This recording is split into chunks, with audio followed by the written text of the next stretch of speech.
आज मीठे बाबा हमें सर्व समर्पण व ट्रस्टी बनने की गुह्यता को समझा रहे हैं, है ना। बाबा कहते हैं कि विकारों का जहाँ अंश भी रहता है तो वो अंश ज़रूर वंश को जन्म देता है ना। तो इसीलिए बाबा के पास हमें संपूर्ण समर्पण होना है।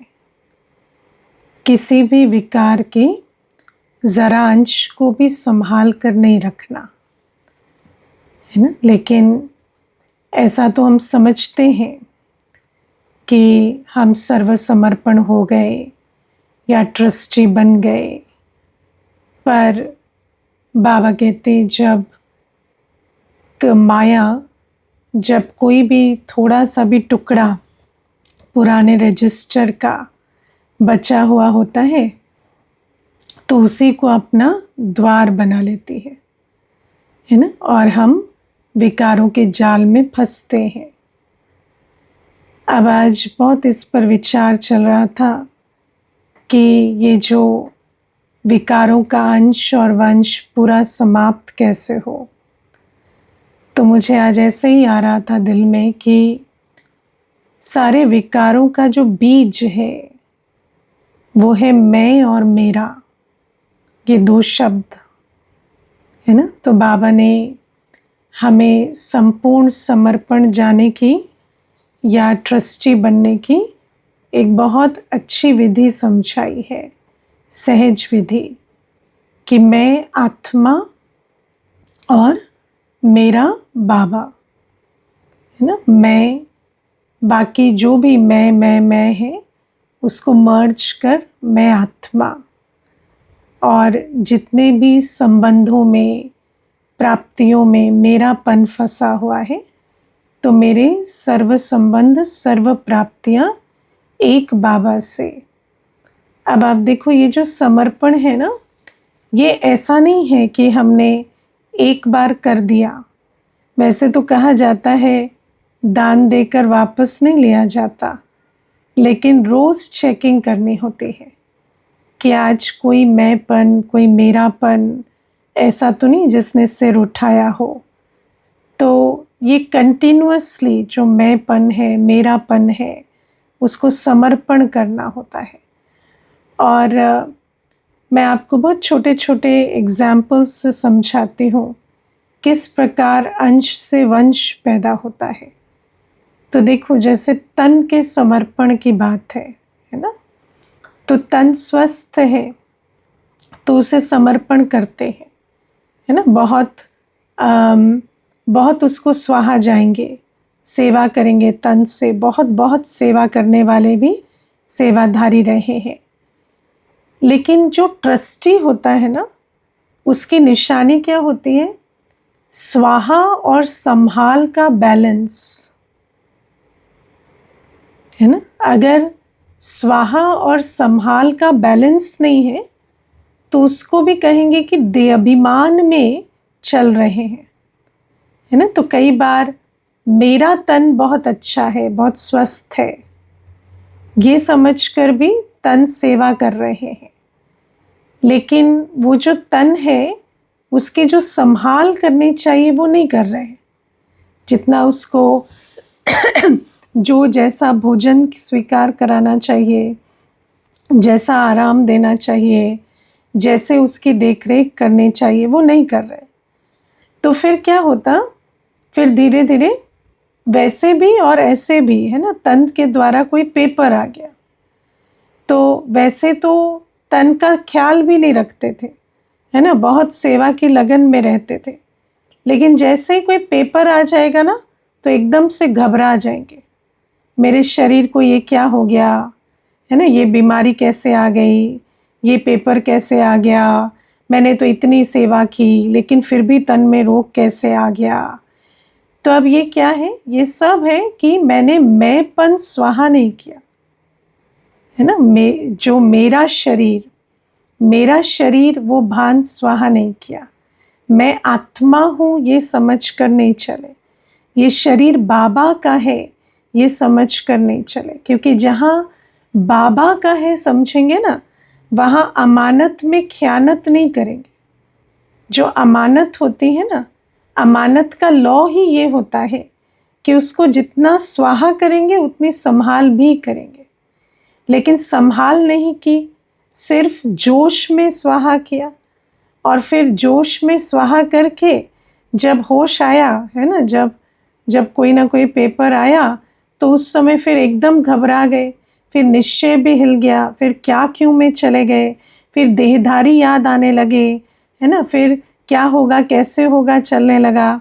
तो इसका मतलब है कि हम ट्रस्टी होकर या सर्व समर्पण कर कर नहीं चले, है ना। या आप समझो कि धन भी है ना, धन कमा रहे हैं, लगा भी रहे हैं, लेकिन अगर धन कमाते समय, लगाते समय ये नहीं समझ रहे कि ये धन बाबा का है ना, बाबा की याद में नहीं कमा रहे, तो क्या होता, फिर धन से कोई पेपर आएगा ना, तो उस समय बहुत बुद्धि जो है वो उलझ जाती है ना, कोई ना कोई बात में मूंझ जाएंगे, तब बाबा याद नहीं आएगा, बाबा से शक्ति नहीं ले सकेंगे, धन जो है वो माया का द्वार बन जाएगा, बाबा की याद भी धन भुला देगा। तो ये जो बातें हैं ना, ये बाबा हमें समझाते हैं कि अभी हमें पूरा मर्जीवा बनना है ना, मर्जीवा, संपूर्ण ट्रस्टी, तन भी बाबा का, मन भी बाबा का, धन भी बाबा का, है ना, संबंध भी बाबा के, है ना, कोई भी संबंध में छिपा हुआ मेरापन नहीं, मैं निमित्त मात्र संभाल रहा हूँ। आप कहने को तो सभी निमित्त मात्र संभाल रहे हैं, है ना, कोई मानता थोड़ी है कि हम मेरेपन से संभाल रहे हैं, लेकिन फिर जब कोई पेपर आता है संबंध का, तो फिर क्यों डर जाते हैं, क्यों चिंतित हो जाते हैं, क्यों स्ट्रेस होता है, क्यों घबराहट होने लगती है। जब बाबा का है संबंध, जब वो संबंधी जो है वो आपका है ही नहीं, जब वो बाबा का है तो बाबा देखेगा ना, फिर वो मैंपन की चिंता, वो मैंपन की घबराहट क्यों होती है। तो बाबा हमें कहते हैं चाहे सेवा के क्षेत्र में, चाहे लौकिक जीवन में, सब कुछ समर्पण कर कर चलना या ट्रस्टी बनकर चलना, ये बहुत बड़ी मंजिल है। और ट्रस्टी का पता कब लगता है, जब पेपर आता है ना, जब पेपर आता है और घबराहट होने लगी है, चिंता होने लगी है, तो फिर इसका मतलब कि हम ट्रस्टी होकर नहीं चले, है ना। तो जो सबसे बड़ा माया का जो स्वरूप आता है वो भय के रूप में आता है ना। और माया डरा कैसे पाती है, क्योंकि कहीं ना कहीं छिपा कर थोड़ा मैंपन, मेरापन रखा हुआ है ना, किसी नौकरी में, किसी प्राप्ति में, किसी संबंध में, शरीर में बहुत मेरापन संभाल कर रखा है। वैसे तो बड़ी बड़ी बातें करेंगे कि सब कुछ बाबा का ही है, सब कुछ, है ना, हमने तो सब कुछ बलिहार दिया है, अब बाबा ही करण करावनहार है। लेकिन जब बाबा ही करण करावनहार है तो तुम क्यों चिंतित होने लगे हो तुम्हें क्यों घबराहट होने लगी है ना। तो बाबा को करण करावनहार नहीं बनाया है ना, ऐसा सोचते हैं कि बाबा से ज़्यादा अच्छा ध्यान हम अपना रख लेंगे, है ना, वहाँ पर अपना दिमाग बहुत चलने लगता है, बहुत चिंतित होने लगते हैं। तो बाबा हमें समझाते हैं कि ये जो दुखधाम है ना, इसमें कई प्रकार के पेपर आएंगे, बहुत सारे हिसाब किताब चुकतू होने के लिए आएंगे, और उस समय हमें वस्तु, व्यक्ति, वैभव का जो लगाव है वो धोखा दे देगा, देह के प्रति जो लगाव है ना वो धोखा दे देगा। इसीलिए उस धोखे से बचने के लिए, है ना, जो डर गया सो मर गया, है ना। अंतिम पेपर में माया क्या करेगी, माया और कुछ नहीं करेगी, माया सिर्फ डरा देगी। कोई भी बात से डरे, हार्ट फेल हुआ तो अंत मते सोगति क्या होगी, हार्ट फेल से शरीर छूटा फिर, है ना। तो बाबा कहते हैं कि अंतिम पेपर में पास होना है तो हमें इस तन से, मन से, धन से, संबंध से, प्राप्तियों से, हर चीज़ से संपूर्ण ट्रस्टी होकर रहना पड़े। और उसके लिए जो एक बल एक भरोसा है ना, कि मानो कोई भी बात, चाहे शरीर नहीं चल रहा, चाहे धन की कोई समस्या है, चाहे संबंध कोई ऊपर नीचे है, कोई भी बात हो रही है, लेकिन मुझे, या मन भी, आप समझो कि मन भी कई बार हलचल में, कई बार आप बहुत योग कर रहे हैं, बहुत तपस्या कर रहे हैं, लेकिन फिर भी मन पर ऐसा माया का वार होता है कि कोई कारण भी नहीं है, कोई आपने चिंता भी नहीं की, कोई डरे भी नहीं, लेकिन मन जो है अजीब से हलचल में रहेगा। तो ये जो सारे पेपर आते हैं, इनको हमें पास कैसे करना है? इनको हमें पास करने के लिए सबसे पहला नियम है घबराना नहीं है ना। सबसे पहले हिम्मत रखनी है कि कोई भी बात आई है, कोई बात नहीं, चुकतू होने के लिए आई है, पार होने के लिए आई है। और चुकतू करने और पार करने की विधि क्या है? ज्ञान स्वरूप, बाबा की याद स्वरूप और शक्ति स्वरूप रहकर उसे पार करना है। एक भी क्या क्यों का संकल्प नहीं चलाना। चाहे कितना भी बड़ा पेपर आ जाए, मेरे अंदर एक भी क्या क्यों का संकल्प ना चले। मैं उस पेपर को शक्ति स्वरूप होकर पार करूं तो विजयी हो जाऊंगी। तो बाबा हमें समझाते हैं कि ये जो अंश है ना, ज़रा भी मैंपन मेरेपन का अंश संभाल कर रखा है, तो वो जो अंश को रोज़ नहीं जलाते हैं, है ना, अगर रोज़ ये मैंपन मेरापन भस्म नहीं करते ना, तो कुछ न कुछ इसका अंश रह जाता है। और कैसे भस्म करते? योग अग्नि में रोज़ बैठकर घंटों घंटों, मैं आत्मा, बस और कुछ भी नहीं, ना ये देह, ना कोई संबंध, ना कोई प्राप्ति, मैं आत्मा और मेरा एक शिव बाबा, दूसरा ना कोई। इस अनुभव में इतना स्थित होना है, इस योग अग्नि को इतना पावरफुल बनाना है कि मैंपन मेरेपन का बीज नष्ट हो। और जब ये पुरुषार्थ किया होगा और साथ में स्वाहा करने का और संभाल करने का नियम जो है, वो जो बैलेंस है, उसको मेंटेन किया होगा, है ना। अगर हम एक तरफ कहते हैं कि बाबा सब कुछ आपका, लेकिन उसको ईश्वरीय कार्य में ही नहीं लगाते, तो फिर ये तो झूठे बोल हो गए ना कि बाबा सब कुछ आपका, है ना। तो जब तन बाबा का, तो तन की हड्डी हड्डी ईश्वरीय कार्य में लगे, है ना। मन बाबा का, तो मन बाबा की याद में मनमना भव रहे। धन बाबा का, तो धन से ईश्वरीय कार्य हो। संबंध बाबा के, तो मेरा एक भी ऐसा संबंध ना हो जिसे मैं बाबा का बनाने की और बाबा की जो श्रीमत है उस पर चलाने का पुरुषार्थ ना करूं, है ना। ये हर संबंध को भी मैं स्वाहा करूं। तो बाबा कहते, जब तक ये पुरुषार्थ नहीं करेंगे योग अग्नि से उस मैंपन मेरेपन के बीज को जलाना, और प्रैक्टिकल में हर संबंध को, तन को, मन को, धन को निमित्त बन संभालना भी, और साथ में उसे ईश्वरीय कार्य में स्वाहा करना, जब तक ये बैलेंस नहीं बनाएंगे ना, तब तक क्या होता, कुछ ना कुछ अंश रह जाता। और वो अंश, है ना, भय के रूप में अंत में इमर्ज होगा। क्योंकि जहाँ लगाव है, काम, क्रोध, लोभ, मोह, अहंकार, ये पांचों विकार जो है, ये लगाव के स्वरूप है ना। देह अभिमान है अपनी प्राप्तियों से, पद प्रतिष्ठा से, देह से लगाव, है ना। या मोह है संबंधों से लगाव, धन है स्थूल, लोभ है स्थूल प्राप्तियों से लगाव, इच्छाओं से लगाव, काम है अन्य की देह से लगाव, या अपनी कर्मेंद्रियों की, है ना, जो भोगी अवस्था से लगाव। और क्रोध भी क्यों होता है? जब इस लगाव की पूर्ति नहीं होती। तो ये जो काम, क्रोध, लोभ, मोह, अहंकार का अंश अगर समाप्त करना है, तो फिर उसके लिए संपूर्ण लगाव मुक्त होना पड़े। मैं आत्मा और मेरा बाबा, बस। और जब ऐसे चलेंगे ना, तो एक तो क्योंकि ट्रस्टी माना, जितना स्वाहा उतनी संभाल। तो जब हम संभाल करते हैं, तो पेपर इन बातों के द्वारा या तन मन धन संबंध के द्वारा आने के चांस भी कम होते हैं। और फिर क्या होता, दूसरी बात है कि जब हम स्वाहा जाते हैं, संभाल भी करते हैं, तो जो पुण्य का खाता बनता है उससे, उस कारण से भी हम सेफ रहते हैं। और फिर अगर कोई पेपर आया भी, तो क्योंकि हमने स्वाहा किया है, संभाल किया है, इसीलिए वो पेपर हमें खींचेगा नहीं अपनी तरफ। और हम बाबा की याद में रहें, उस पेपर को पार कर सकेंगे।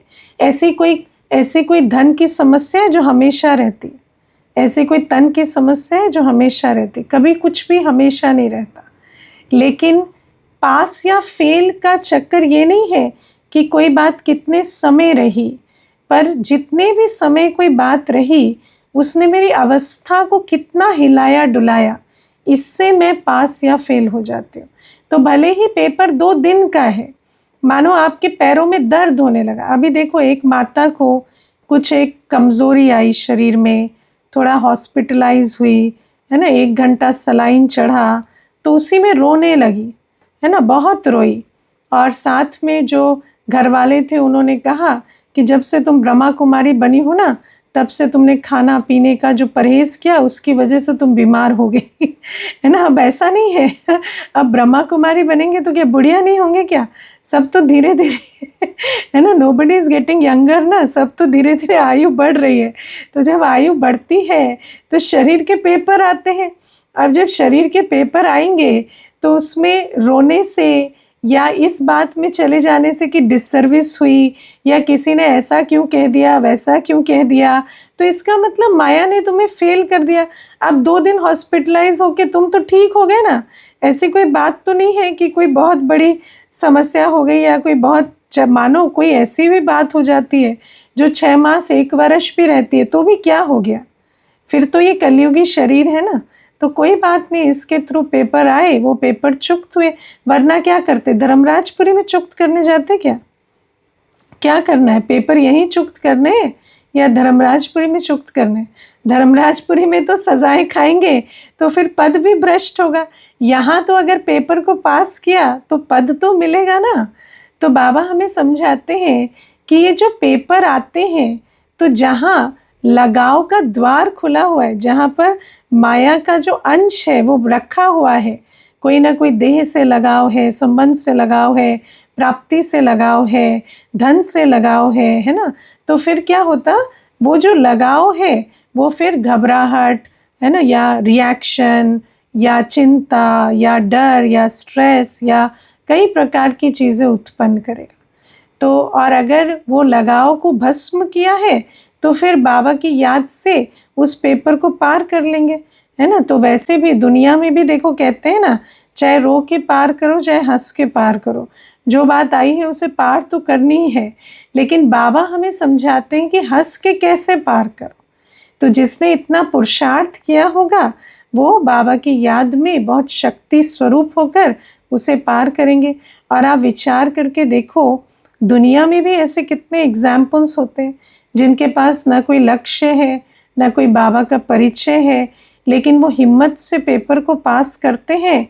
तो कितने उनको देखने वाले कितनी प्रेरणा लेते हैं, है ना। आज आप देखो, ऐसे कितने आप जाएंगे वो टेडेक्स पे, तो आप देखेंगे कितने सारे ऐसे स्पीकर्स हैं जो, है ना, फिज़िकली कितने सारे डिसेबिलिटीज़ के साथ और अपने जीवन को बहुत सकारात्मक ऊर्जा के साथ चला रहे हैं।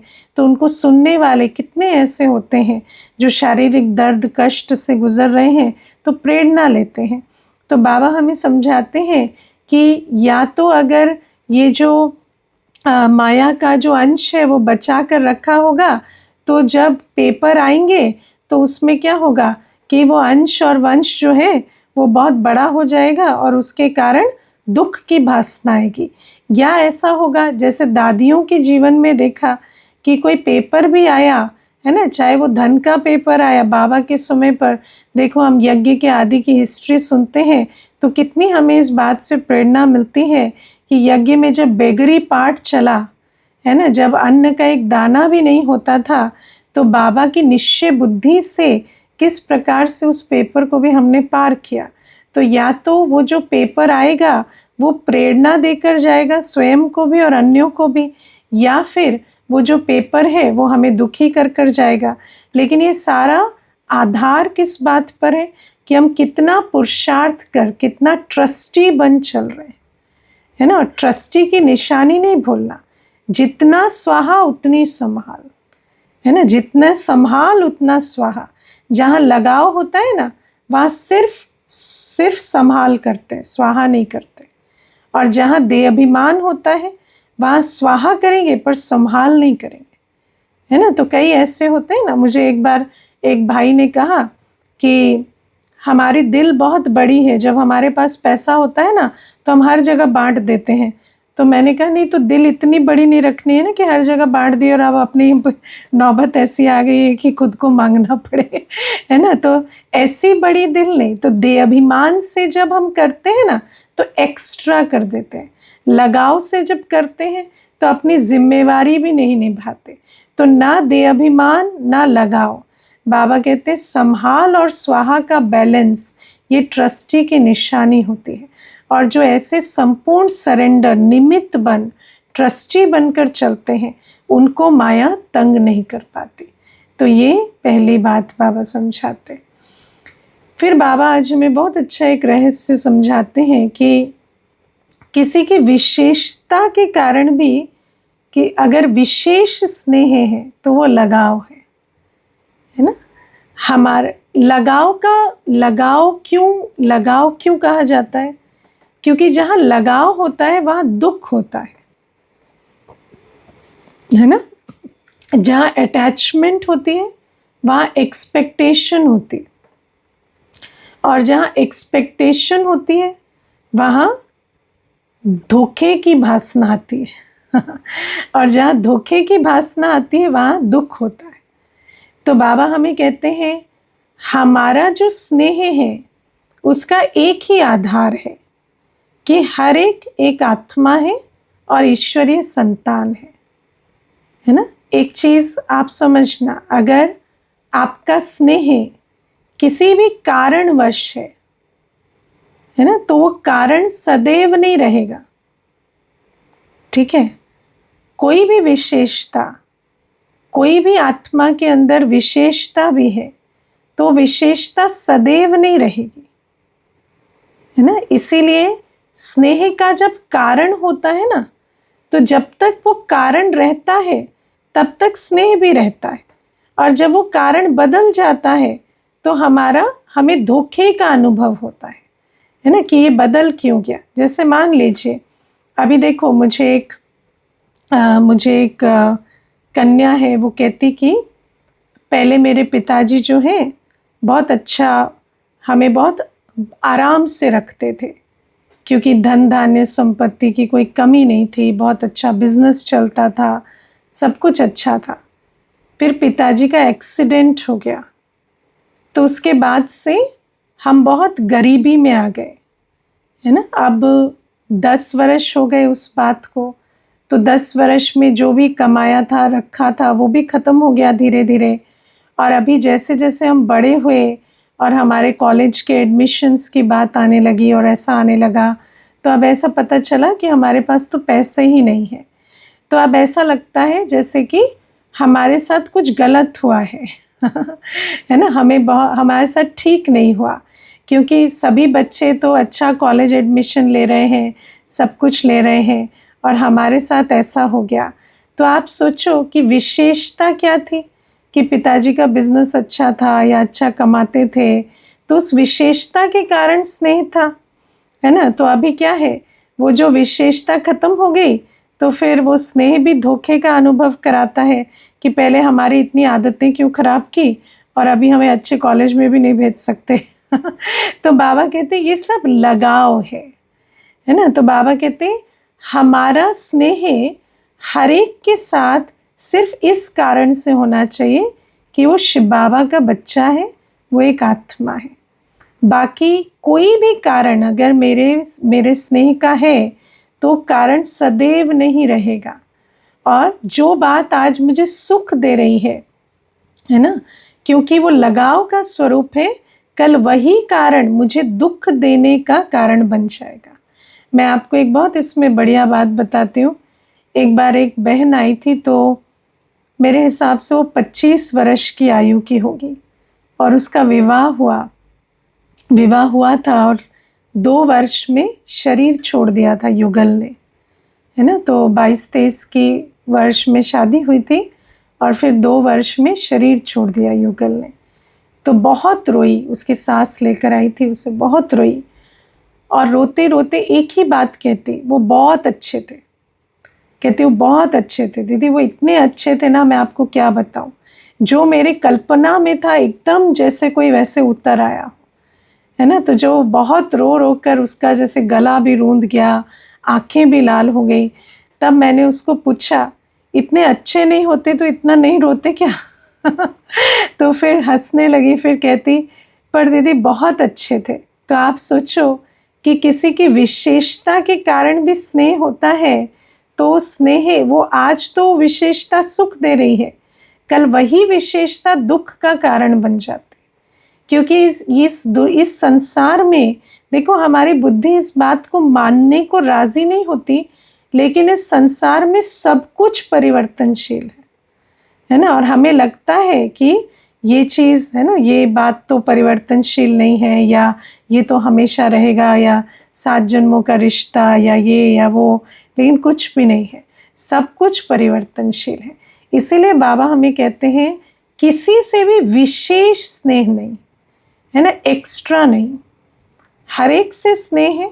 और हर एक के साथ हम कैसे रहें, न्यारे और प्यारे, है ना। बाबा हमारा स्नेह जो है वो इनडायरेक्ट है, मेरा बाबा से स्नेह है, हर एक आत्मा बाबा का बच्चा है, तो हर एक से स्नेह है।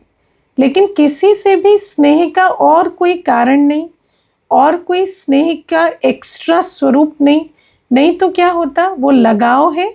और लगाव आज पता नहीं चलता, लगाव की पहचान क्या होती है, आपको पता चलता है आपको किस किस चीज़ से लगाव है? आपको पता है आप जिस तकिए पे सोते हैं आपको उससे कितना लगाव है,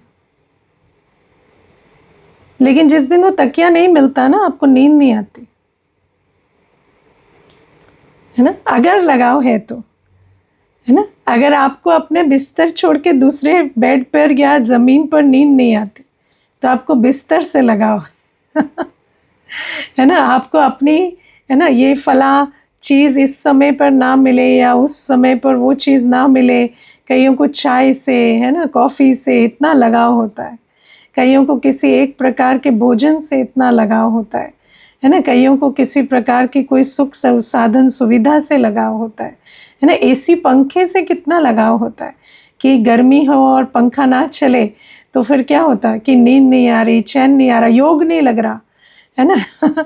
मुझे याद है एक बार सामूहिक योग था रविवार का, और उस दिन शॉर्ट से यो फ्यूज़ ऑफ हो गया कुछ, तो पूरे क्लासरूम की लाइट नहीं थी। तो हमने किसी को भी उठने के लिए ये नहीं कहा कि ठीक है आप जा सकते हैं या कुछ भी नहीं, और हम भी बैठे रहे और देखा, तो कई तो ऐसे हो गए थे जैसे है ना, पता नहीं थोड़ी परमिशन मिले और भाग ही जाए, इतनी गर्मी लग रही थी। तो बाबा हमें कहते हैं कि ये जो आप सोचो, हमें लगाव का पता थोड़ी चलता है ना। आप समझो आपके पास एक घड़ी ना हो किसी दिन, अभी तो मोबाइल से चलते, मोबाइल ना हो, घड़ी ना हो, तो हमें समय का भी पता ना चले, है ना। तो हमारा कितना लगाव है कितनी सारी चीज़ों से। और लगाव की पहचान कब होती है, जब वो साधन, वो सुविधा नहीं मिलती ना, तब उसकी पहचान होती है कि हमें कितना लगाव है। तो ऐसे बाबा कहते हैं, किसी के साथ कोई विशेषता के कारण विशेष स्नेह होता है, फिर वो बदल जाता है ना, तो बहुत डिस्कम्फर्ट होता है। उसी को कहते हैं ये लगाव है, ये स्नेह नहीं है। जहाँ स्नेह है ना, वहाँ सामने वाले के परिवर्तन से, उसकी परिस्थिति के परिवर्तन से, उसके स्वभाव के परिवर्तन से, उसकी एब्सेंस से, प्रेजेंस से आपकी अवस्था पर कोई अंतर नहीं पड़ेगा। लेकिन अगर सामने वाले की उपस्थिति से, अनुपस्थिति से, परिस्थिति से, स्थिति से अगर मुझे अंतर पड़ रहा है, मेरी स्थिति हलचल में आ रही है, तो इसका मतलब वो लगाव का स्वरूप है। तो ये भी प्यारे बाबा हमें समझाते हैं। फिर बाबा आज हमें मधुरता के विषय में समझाते हैं कि मधुरता का जो गुण है वो मन की और मुख की कड़वाहट को, कड़वेपन को समाप्त कर देता है, क्रोध को शीतल कर देता है ना। बाबा कहते हैं तुम सब शीतल बनाने वाले देव और देवियां हो ना, तो तुम्हारे अंदर मधुरता का गुण होना चाहिए, है ना। आप विचार करो किसी से आप कड़वा बोल रहे हैं, है ना, लेकिन वो आपसे बार बार मीठेपन से बात करे, तो फिर आपका कड़वापन रहेगा? कड़वापन कितनी देर रहेगा? नहीं रह सकता। मुझे याद है एक बहन मुझे एक बार बहुत अच्छी बात सुनाती, कहती कि एक दूसरी बहन से उसकी कुछ अनबन हो गई। तो अनबन होने के बाद ना इसने फ़ोन किया ना उसने फ़ोन किया, तो 1 साल हो गया।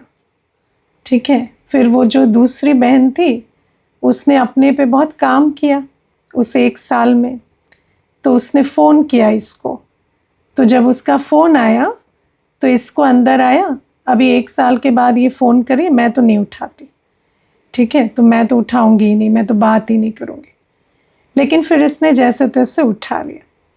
जब उठा लिया तो वो जो बहन थी वो एकदम से ना पिछले सारे वर्ष के जितने त्योहार गए, है ना, शिव जयंती से लेकर, होली से लेकर, रक्षाबंधन से लेकर, श्री कृष्ण जन्माष्टमी से लेकर, एक एक की वो जैसे बधाई देती चली गई, है ना, बहुत प्यार से वो बोलती चली गई, आपको पिछले वर्ष की शिव जयंती की भी बधाई, फिर आपको होली की भी ढेरों शुभकामनाएं, आपको रक्षाबंधन की भी मीठी बधाइयाँ, है ना, आप मीठी मीठी बहन, मैं आपसे बात नहीं कर पाई पिछले 1 वर्ष। तो कहती जैसे जैसे वो बोलती चली गई ना, मेरा ऐसे पारा एकदम शीतल हो गया, और मुझे ऐसे आया कि यही चीज़ मैं क्यों नहीं कर सकी इसके लिए, है ना, इसने तो मुझे फ़ोन भी किया, इसने तो मुझे बधाइयाँ भी दे दी, और मैंने क्यों नहीं किया। तो आप सोचो कितना एफ़र्ट लगा, वो कोई प्लेन चढ़ के आई थोड़ी, है ना, वो तो वहीं बैठे बैठे उसने सिर्फ एक अंदर की मधुरता, है ना, दिल में जब स्नेह रखा, दिल में जब मिठास रखी, तो उन मीठे बोलों से ही जैसे सारी कड़वाहट को उसने समाप्त कर दिया। तो बाबा कहते हैं किसी के मन की या मुख की कड़वाहट को अगर समाप्त करना है तो मधुरता की जो घुट्टी है ना, वैसे भी दुनिया में कोई कड़वी दवाई होती है तो उसको क्या करते हैं, थोड़ा मीठे सिरप में मिला के दे देते हैं तो बाबा कहते हैं कड़वेपन को समाप्त करने के लिए बहुत अच्छी मीठी जो युक्ति है वो मधुरता की है। और हमें, आप विचार करो, दुनिया में मुझे याद है, मुझे कोई एक बार सुना रहे थे, कहते वो जो स्कैम होते हैं ना, जो यात्रा पे आपको भेजते हैं, जैसे, है ना, कि आप ये इतने की स्कीम ले लो तो आप इतने फला जगह पे ट्रैवल कर सकते हो, हम आपको होटल रिजॉर्ट दे देंगे और कम पैसे में, और ये वो, है ना। तो कहते कि मैं वहाँ पर ₹1,00,000 दे आया, है ना, तो ₹1,00,000 जो था उन्होंने स्कैम करके ले लिया। तो मैंने उनको पूछा कि पर उन्होंने कुछ तो आपको दिखाया होगा ना, कुछ प्रूफ कुछ तो होगा। तो कहते नहीं, कुछ भी प्रूफ नहीं था और मैं देखो कैसे मूर्ख बन गया। तो मैंने कहा पर आप इतने मूर्ख बने कैसे? तो बोलते वो इतना स्वीट बात कर रहे थे ना कि मैं क्या बताऊं, है ना तो मैं अपने दिल में सोच रही थी कि देखो झूठा मीठापन भी, है ना, मनुष्य से क्या क्या करवा लेता है ना, जिस मनुष्य के अंदर भी मीठापन नहीं है ना, वो भी अपने झूठे मीठेपन से भी क्या क्या करवा लेता है। तो हम तो बाबा के बच्चे हैं, हमारे तो अंदर मधुरता है ना।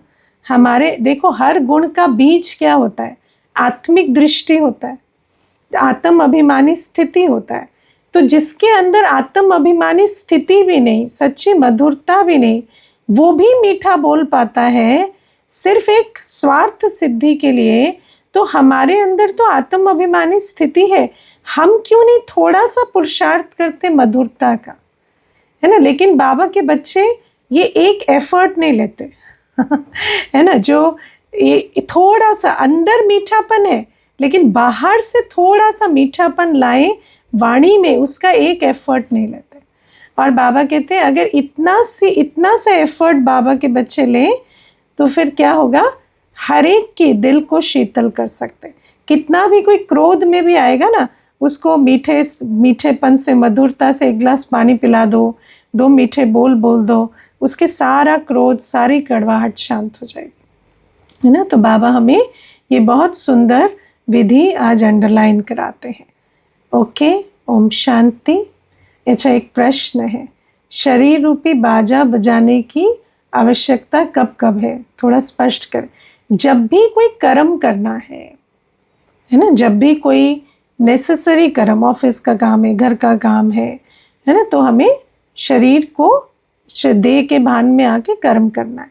और जैसे ही कर्म हो गया तो न्यारे हो गए। देखो, हम चेक करना, कर्म पूरा हो गया, उसके बाद कितने संकल्प चलाते हैं, ठीक हुआ नहीं हुआ, ये कर सकते थे, ये नहीं किया, वो कर सकते थे, ऐसा कर सकते थे, वैसा कर सकते थे, वो सब व्यर्थ है ना। कर्म करने से पहले कितनी सोच चलानी है और बाद में कैसे इमीडिएट फुल स्टॉप लगाना है, ये कला हमें सीखनी है।